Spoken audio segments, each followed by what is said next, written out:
الحمد لله رب العالمين أشهد أن لا إله إلا الله وحده لا شريك له وأشهد أن محمدا عبده ورسوله المبعوث رحمة للعالمين اللهم صل وسلم وبارك على أشرف الأنبياء والمرسلين سيدنا محمد وعلى آله وأصحابه ومن تبعه بإحسان إلى يوم الدين أما بعد فيا عباد الله اتقوا الله حق تقاته ولا تموتن إلا وأنتم مسلمون وقد قال الله سبحانه وتعالى في كتابه الكريم وهو أصدق القائلين أعوذ بالله من الشيطان الرجيم بسم الله الرحمن الرحيم ويرزقه من حيث لا يحتسب ومن يتوكل على الله فهو حسبه إن الله بالغ أمره قد جعل الله لكل شيء قدرا صدق الله العظيم. Kaum muslimin sidang jemaah Jumat yang sama-sama dirahmati Allah, setiap orang tentu mengharapkan kesuksesan dalam hidupnya. Apapun profesinya, hal yang sangat diimpikan adalah kesuksesan dan keberhasilan. Dalam mencapai kesuksesan dan keberhasilan, tentu setiap orang akan menempuh jalan sesuai dengan teori yang dia pahami. Yang jelas bahwa kalau seseorang mau sukses, dan suksesnya bukan hanya di dunia, tapi dia akan sukses di dunia dan akhirat, maka paling tidak ada 3 hal yang harus kita lakukan. Yang pertama adalah libatkan Allah dalam setiap urusan kita. Ini yang banyak dilupakan orang, sehingga dalam proses mencapai sukses banyak orang yang stres, banyak orang yang putus asa, sampai-sampai karena dia tidak mencapai kesuksesannya. Kita bisa melihat di negara-negara yang kita anggap sebagai negara maju, banyak di antara mereka yang gara-gara stres akhirnya bunuh diri. Kenapa itu terjadi? Karena dia hanya mengandalkan kemampuan dirinya, padahal dia hanya makhluk yang punya banyak keterbatasan, punya banyak kelemahan. Sementara kita punya Allah, kita punya Tuhan yang maha atas segalanya. Kenapa kita lupa melibatkan Allah ketika ada urusan-urusan yang hendak kita lakukan?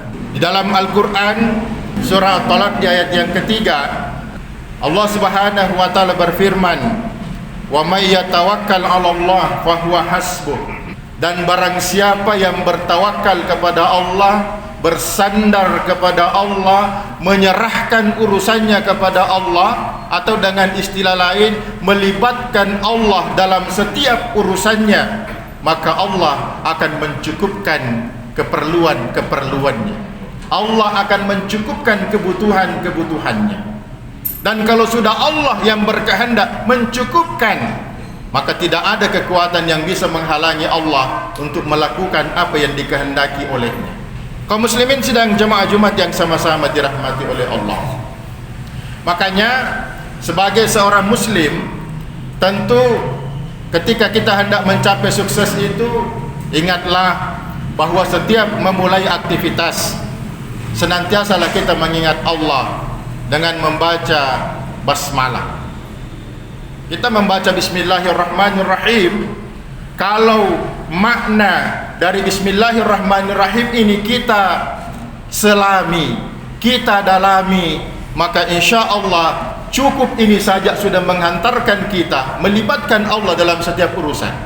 Ketika kita membaca bismillahirrahmanirrahim dengan nama Allah yang maha pengasih dan maha penyayang, ini seolah-olah kita berkata, hanya karena kasih sayangnya Allah, pekerjaan yang saya akan lakukan ini bisa selesai. Sehingga kekuatan Allah bekerja. Kalau ada orang yang memiliki tingkat tawakal, penyerahan diri yang luar biasa kepada Allah itu tinggi, maka besar kekuatan Allah bekerja pada dirinya. Kita bisa lihat janin yang ada di dalam perut ibu, dia berada di suatu alam, namanya alam arham, alam kasih sayang. Kenapa dikatakan sebagai alam kasih sayang? Karena alam itu adalah alam di mana seluruh kebutuhan sang janin dipenuhi oleh Allah dengan kasih sayangnya. Dan sang bayi itu tidak melakukan apa-apa, tapi rezekinya dijamin oleh Allah. Kenapa bisa? Karena kekuatan Allah yang bekerja, bukan kekuatan si janin. Kemudian dia lahir, bayi ketika dia lahir itu tingkat tawakalnya kepada Allah itu masih luar biasa, tapi sudah lebih sedikit berkurang dari kekuatan tawakalnya si janin ketika berada di dalam rahim. Sehingga sang bayi ketika keluar, karena tingkat tawakalnya sudah mulai berkurang, maka ada usaha yang harus dia lakukan supaya dia mendapatkan kasih sayang Allah dan kasih sayang orang yang ada di sekitarnya. Misalnya sang bayi kalau ada keperluannya sudah harus menangis dulu.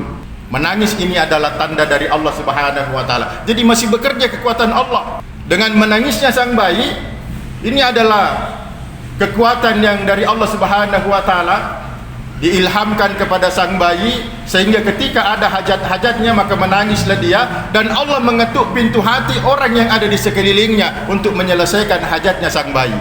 Jadi di sini masih dominan Allah yang bekerja. Tapi seiring dengan perkembangannya menjadi anak-anak, menjadi remaja, menjadi dewasa, bahkan ketika dia sudah mendapatkan berbagai macam ilmu pengetahuan, maka dia sudah mulai sedikit menyombongkan diri dan lupa kepada Allah. Sehingga apa yang terjadi? Kekuatan Allah sedikit sekali bekerja pada dirinya, sehingga dia sering kewalahan dalam mencapai kesuksesan dan keberhasilan. Oleh karena itu, mari kita ingat bahwa untuk mencapai puncak sukses, jangan pernah lupa kepada Allah. Libatkan Allah, tawakal kepada Allah, supaya kekuatan Allah bekerja dalam diri kita. Dan kalau sudah ini yang terjadi, insya Allah sukses akan ada dalam genggaman kita, dan bukan hanya di dunia, tapi akan langgeng sampai kehidupan akhirat kelak. Yang kedua, yang sering kita lupakan dalam meraih kesuksesan adalah kita biasa kalau melakukan aktivitas, kalau kita bekerja, kita biasanya orientasi keuntungan. Ini yang sering ada dalam kepala kita. Itulah kalkulasi matematik kita sebagai hamba Allah. Selalu keuntungan yang kita cari. Padahal ada hal yang luar biasa yang bisa mendatangkan keuntungan besar, walaupun keuntungan itu tidak pernah kita selalu pikirkan. Apa itu? Memberikan nilai manfaat kepada sesama manusia.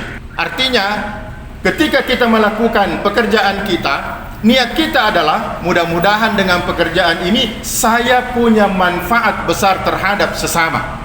Sehingga dengan kebermanfaatan itu Allah Subhanahu wa taala memberikan sesuatu yang luar biasa kepada kita.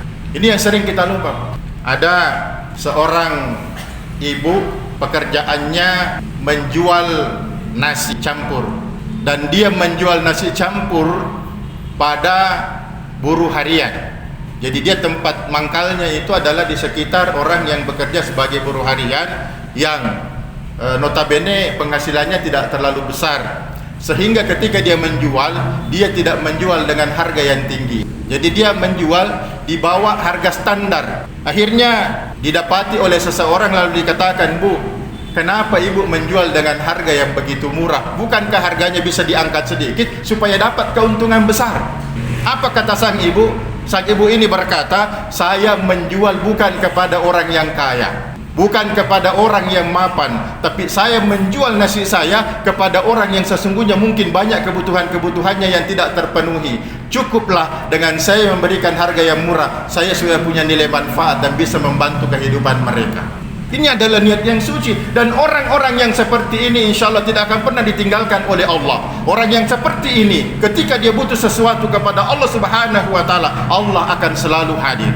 Ini yang sering kita lupakan, karena selalu keuntungan hasil yang besar.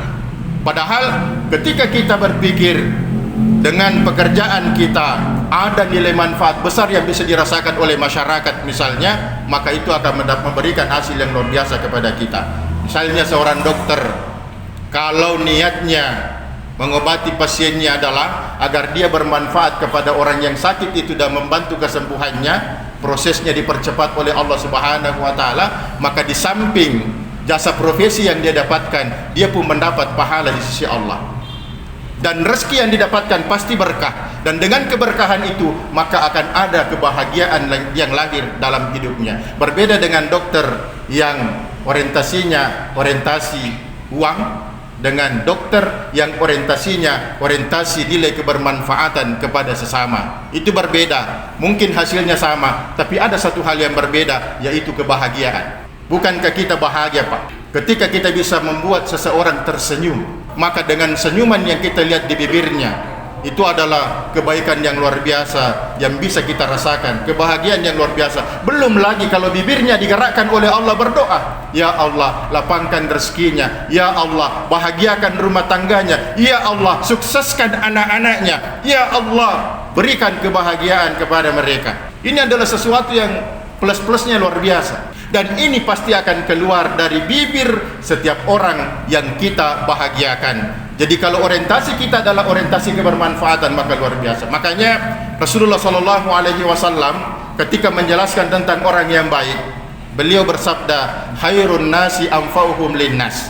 Manusia yang baik, kata Nabi, adalah yang memiliki nilai manfaat kepada manusia yang lain. Ayah, ibu yang bermanfaat kepada anak-anaknya adalah ayah dan ibu yang mendidik putra-putrinya menjadi anak yang soleh dan soleha. Anak yang memiliki nilai manfaat terhadap kedua orang tuanya adalah anak yang berbakti dan taat kepada kedua orang tuanya, dan begitu seterusnya. Kemudian yang ketiga, kalau kita mau mencapai kesuksesan, baik kesuksesan dunia maupun kesuksesan akhirat, pandai-pandailah berterima kasih kepada orang lain. Ucapan terima kasih itu adalah sesuatu yang biasa-biasa saja mungkin kita dengar. Ucapan terima kasih itu sepintas tidak ada yang luar biasa. Tapi ucapan terima kasih yang diucapkan dengan tulus itu bisa menghasilkan sesuatu yang luar biasa. Dan kadang-kadang mungkin termasuk saya, ini terima kasih ini sering kita sepelekan. Contoh kasus, orang tua yang anak-anaknya melakukan kebaikan itu sangat jarang mengucapkan terima kasih kepada putra-putrinya. Tapi ketika putra-putrinya melakukan kesalahan, selalu dicaci, selalu dimaki, selalu dimarahi anak-anaknya. Padahal mungkin anaknya itu bisa banyak melakukan kebaikan kepada dirinya, tapi tidak pernah mengucapkan terima kasih. Kayaknya ini bibir dikunci. Berat sekali untuk mengucapkan kata yang amat sangat sederhana ini. Tapi ketika anak-anak kita bersalah, atau misalnya atasan, bawahannya bersalah, luar biasa marahnya. Kadang-kadang kata-kata yang tidak pantas pun juga dikeluarkan. Tapi ketika anak buahnya melakukan sesuatu yang membuat dia juga berhasil dalam menjalankan kepemimpinannya, jarang sekali dia mengucapkan terima kasih kepada bawahannya. Kaum muslimin sidang jemaah Jumat yang sama-sama dirahmati oleh Allah Subhanahu wa taala. Dalam sebuah keterangan hadis yang diriwayatkan oleh Imam Abu Daud dan At-Tirmizi, Nabi menyampaikan pesan yang luar biasa. Wa man lam yashkurin nas lam yashkurillah. Barang siapa yang tidak bisa dan pandai berterima kasih kepada sesama manusia, maka dia tidak pandai pula bersyukur kepada Allah. Sesungguhnya ucapan terima kasih yang selalu kita sampaikan kepada orang lain ketika kita merasa terbantu atau ketika kita merasa mendapatkan manfaat dari orang lain, itu akan menghantarkan kita menjadi hamba-hamba Allah yang pandai bersyukur atas nikmat Allah. Dan bukankah Allah berjanji dalam Al-Quran di surah Ibrahim di ayat yang ke-7, la in syakartum la azidannakum wa la in kafartum inna adzabi lasyadid. Jika engkau syukuri nikmatku, kata Allah, maka pasti aku akan tambah nikmat itu kepadamu. Tapi jika engkau kufur terhadap nikmatku, maka sesungguhnya azabku sangat pedih. Karena itu, sebagai kesimpulan, supaya kita mendapatkan kesuksesan dunia dan akhirat, ayo mulai saat ini yang sering lupa menyertakan, lupa melibatkan Allah dalam urusan-urusannya. Mulai sekarang ketika kita mau melakukan sesuatu, jangan melangkah sebelum kita menyampaikan doa-doa terbaik kita kepada Allah Subhanahu wa taala. Selesai pekerjaan kita, jangan lupa berterima kasih dan bersyukur kepada Allah. Kemudian yang kedua adalah dalam hidup ini, mari kita jadikan orientasi hidup kita adalah orientasi manfaat kepada sesama, jangan hanya orientasi keuntungan pribadi. Yang kedua adalah pandai-pandailah berterima kasih kepada sesama, karena ungkapan terima kasih kita itu akan menghantarkan kita menjadi hamba yang bersyukur, dan dari sini nikmat Allah akan senantiasa ditambah kepada kita. Barakallahu li wa lakum bil Qur'anil azim wa nafa'ni wa iyyakum bima fihi minal ayati waz zikril hakim wa taqabbala minni wa minkum tilawatahu innahu huwal ghafurur rahim. Alhamdulillahi rabbil alamin wa bihi nasta'inu ala umuri dunya waddin. Ashhadu an la ilaha illallah wahdahu la syarika lah wa ashhadu anna Muhammadan abduhu wa rasuluh. Allahumma salli ala sayyidina Muhammad wa ala alihi wa ashabihi ajma'in. Amma ba'du, fa ya ibadallah, usikum wa iyaya bitaqwallah faqad fazal muttaqun. Wa'lamu anna Allah ta'ala shalla ala nabiyhi qadima wa qala ta'ala inna Allah wa malaikatahu yusalluna ala an-nabi يا أيها الذين آمنوا صلوا عليه وسلموا تسليما. اللهم اغفر للمسلمين والمسلمات والمؤمنين والمؤمنات الأحياء منهم والأموات إنك سميع قريب مجيب الدعوات ويا قاضي الحاجات. ربنا لا تؤاخذنا إن نسينا أو أخطأنا ربنا ولا تحمل علينا إصرا كما حملته على الذين من قبلنا ربنا ولا تحملنا ما لا طاقة لنا به واعف عنا واغفر لنا وارحمنا أنت مولانا فانصرنا على القوم الكافرين. ربنا ظلمنا أنفسنا وإن لم تغفر لنا وترحمنا لنكونن من الخاسرين. ربنا لا تزغ قلوبنا بعد إذ هديتنا وهب لنا من لدنك رحمة إنك أنت الوهاب. ربنا آتنا من لدنك رحمة وهيئ لنا من أمرنا رشدا. ربنا تقبل منا إنك أنت السميع العليم وتب علينا إنك أنت التواب الرحيم. ربنا آتنا في الدنيا حسنة وفي الآخرة حسنة وقنا عذاب النار. عباد الله، إن الله يأمر بالعدل والإحسان وإيتاء ذي القربى وينهى عن الفحشاء والمنكر والبغي يعظكم لعلكم تذكرون ولذكر الله أكبر والله يعلم ما تصنعون.